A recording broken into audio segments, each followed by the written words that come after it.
Understanding the differences between Flow and Desktop is crucial for building good flows and knowing how to leverage one technology over the other, and when we should use Flow and when we should use Desktop. That's why in this video we are going to go over some basics differences that will help us understand why use one and why use the other, and will also give us a more complete understanding of Power Automate Flow and Desktop.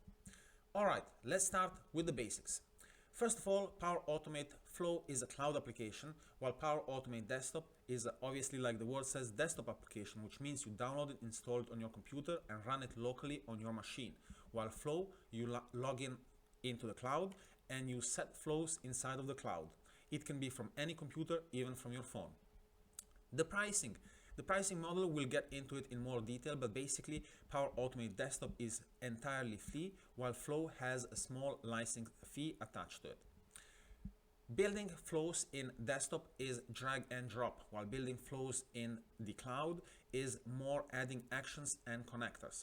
So while both of the technologies are low code, there is little differences or significant differences in how you build flows in one technology and how you build flows in the other technology.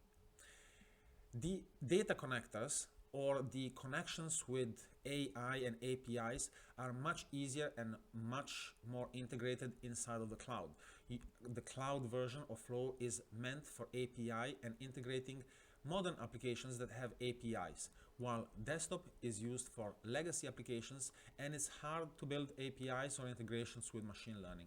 It is possible, and we will see it in this course, but it is not out of the box and it's not as easy as it is with the cloud. These are some of the major takeaways for understanding the differences between the two technologies. That we can go into many more detail, but these are just the main reasons why one technology is different and why the other technology is different. With this knowledge, we should be able to start exploring the two technologies and start building our flows. Let's go into the next chapter, where we will see how we can install the two technologies and how we can start building flows right away.